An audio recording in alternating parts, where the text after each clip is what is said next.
Anong oras na? Uy, it's 5. Alas 5 na.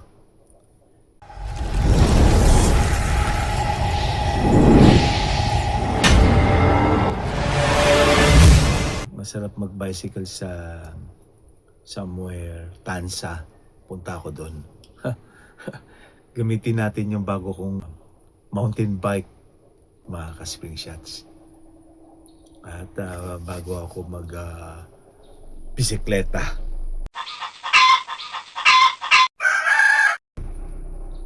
Okay? So, wag na tayong magpaligoy-ligoy. Direct to the point tayo, mga ka-spring shots. Ating Panginoon na nasa langit, tanong ko sa inyo, si Yahweh Elohim ba ay magandang lalaki? Tawag doon ay, gwapo ba siya? Or hindi gaanong kapugihan, mga ka-spring shots? Yan ang unang tanong, mga ka-spring shots. At sasagutin natin yan. Pag-usapan natin ang visuals sa panahon ngayon, mga ka-spring shot. Pag hindi ka aesthetic, hindi ka trending. Diba?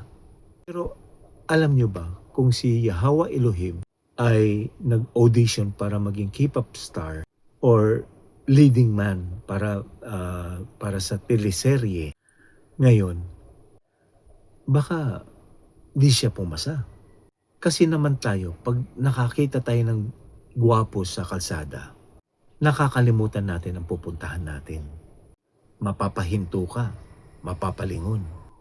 Baka mabangga ka pa sa poste. Kapag ang tagapagligtas natin ay sobrang gwapo, na parang model, baka imbis na makinig tayo sa salita niya, busy lang tayo sa pagsiselfie kasama niya. Di po ba? Pwede ba natin basahin ang Isaiah 53 verse 2. Okay? Basa. Ito. Itutok natin ang Bible. Basa tayo. Ito ha. Isaiah ito ha. Isaiah 53 verse 2. For he shall grow up before him as a tender plant and as a root out of dry ground. He has no form of comeliness. And when we see him, okay, there is no beauty that we should desire him. He is despised and rejected by men, a man of sorrows and acquainted with grief, and we hide, as it were, our face from him. He was despised, and we did not esteem him. Okay? Yun ang nakalagay. So, mga ka-spring shots, sobrang liwanag o sobrang malinaw ang mga sinasabi dito, mga ka-spring shots. Sobrang liwanag. Maliwanag, malinaw na ito ay English. Mukhang hindi ko naintindihan. Tagalogin na lang natin, mga ka-spring shots, okay? Okay. At least meron akong Bible na Tagalog. Ito naman nakalagay 53 verse 2. Liliwanagin natin. Okay? Sinong naniniwala sa aming balita at kanino nahayag ang bisig ng Panginoon? Ito. Sapagkat siya'y tumubo sa harap niya na gaya ng sariwang pananim. O kita nyo? Sariwang pananim. Okay. At gaya ng ugat sa tuyong lupa. Walang anyo o kagandahan man. At pagka ating minamasdan siya ay walang kagandahan na mananais tayo sa kanya. Siya'y hinamak at itinakwil ng mga tao. Isang taong sa kapanglawan at bihasa sa karamdaman. Okay? At gaya ng isa sa pinagkublihan ng kanilang mukha ng mga tao.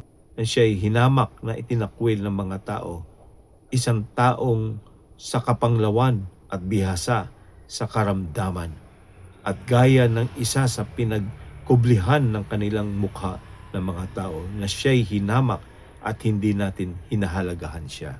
Okay? Ito. So sobrang linaw po.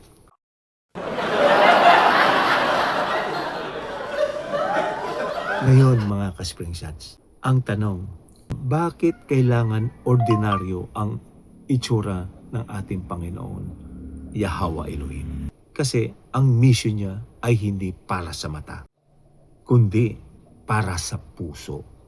Okay? Puso. Kung naging sobrang gwapo siya, mga ka-Spring Shots, baka ang sinamban natin ay panlabas na anyo lang. Hindi matutuloy ang mission kasi maging distraction ang itsura niya sa mensahe ng kaligtasan. Ang punto nito, mga ka-Spring Shots, pumarito siya, alipin, isang taong kaya nating lapitan. Hindi siya intimidating. Yung tipong kahit ikaw na pakiramdam mo ay di ka pa rin kagandahan o kagopuhan. Sasabihin mo, uy, kamukha ko si Yahweh Elohim. Ordinaryo lang. Oh, di po ba? Alam niyo mga ka-Spring Shots, dito sa mundong ibabaw, pag gwapo o maganda, mabilis ang serbisyo. Di po ba? Sobrang bilis ng serbisyo. Sa pila, nauuna. Pag nagkamali, cute lang. Pero si Yahweh Elohim, pinili niyang maging ordinaryo para maranasan niya ang nararanasan ng mga naaapi, ng mga tinanggihan, at ng mga average lang ang itsura. Minsan kasi, mas focus tayo sa packaging kaysa sa content. Naghahanap tayo ng simbahan na maganda na may aircon, ng speaker na pogi o gwapo o madaling pumorma. Pero kamusta naman ang mensahe, ang message? Baka kaya hindi natutuloy ang mission ng Diyos sa buhay mo kasi masyado kang nakatingin sa labas. Nakalimutan mo nang tumingin sa loob. Kaya ikaw mga ka-Spring Shots, huwag kang mag-alala. Kung feeling mo di ka pang Mr. Pogi, si Yahweh nga di nag-focus sa face card, sa faith card, siya nakafocus. Gamitin natin yung ordinaryong buhay para sa extraordinary na layunin ng Diyos, ng ating Yahweh Elohim sa langit. Di mo kailangan maging ramp model para maging ehemplo ng kabutihan. So, salamat mga ka-Spring Shots sa konting pakikinig. At tandaan nyo mga ka-Spring Shots, ang tunay na glow up ay wala sa skincare. Nasa Holy Spirit yan. Okay? Kaya mga ka-Spring Shots, pinatunayan ng ating Panginoon na nasa langit, ng ating Yahweh Elohim, na ang gwapo o pogi ay nasa puso at pagsunod sa ating Ama. Kaya ikaw, huwag ka nang malungkot kung hindi ka kagwapuhan. At least may biblical basis ang look mo. Mas mabuting di gwapo, pero may mission.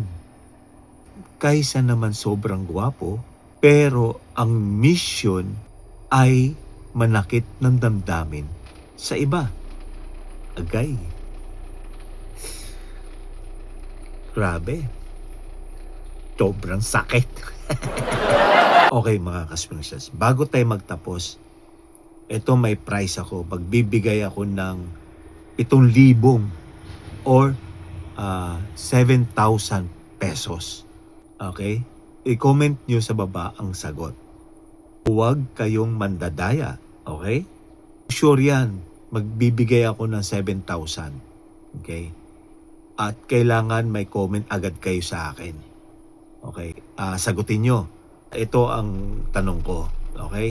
Kailan ba talaga pinanganak yung ating Panginoong Yahweh Elohim? Okay. Isulat nyo yung pinaka-eksaktong date o month at saka year. Okay? Sige. Ano lang, 10 seconds lang. Kailangan meron na kayong sagot sa meron na kayong sagot sa baba, yung comment. Okay? Magbibigay ako, promise yan, magbibigay ako ng 7,000 mga ka-Springsides. 3,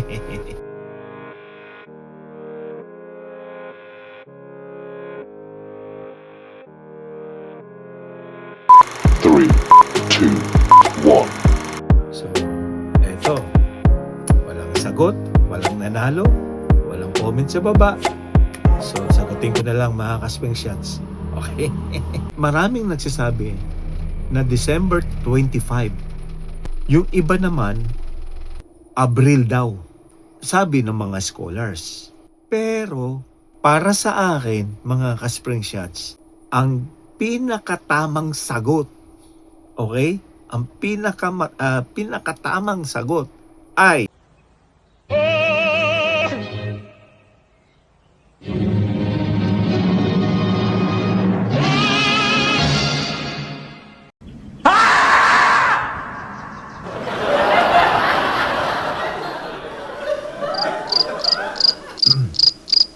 February 29, 1968. Mga ka-Springsides. Bakit? Kasi leap year yun. Malay nyo, di ba? Kaya pala laging special ang dating niya sa atin. At 1968. Para medyo joke lang po mga ka-Springsides. I'm just kidding. Baka ibabas nyo ako. Ang mahalaga, ipinanganak siya sa puso natin. Kahit anong date pa yun. Okay? Salamat sa panunood. Tandaan, ang gwapo mas kumukupas. Pero ang salita ng Diyos ng ating Panginoong Yahweh Elohim sa langit ay pang forever. Pero seryoso mga ka-Springsides, bago tayo matapos, samahan niyo muna ako manalangin. Okay? Mga ka-Springsides, pwede? Panginoong Yahweh Elohim, salamat sa paalala kung ngayong araw. Salamat dahil hindi ka pumili ng standard ng mundo para iligtas kami. Hindi mo tiningnan ang aming face value, kundi ang faith value sa aming puso. Patawarin mo kami kung minsan mas bilib pa kami sa mga bagay na nakikita lang ng mata kaysa sa mga bagay na nakikita ng iyong grasya. Turuan mo kaming mahalin ang aming kapwa, pogi man o hindi, aesthetic man o average, gaya ng pagmamahal mo sa amin. Ngayong darating na Holy Week, tulungan mo kaming ituon ang aming paningin sa tunay na misyon mo, ang iyong sakripisyo sa krus, hindi sa kung paano ka pininta ng tao. O Yahweh Elohim, Panginoon na nasa langit.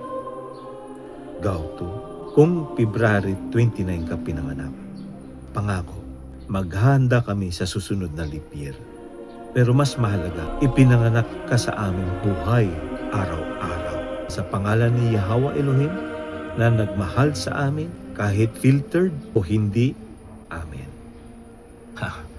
Salamat sa pagsama sa aking prayer.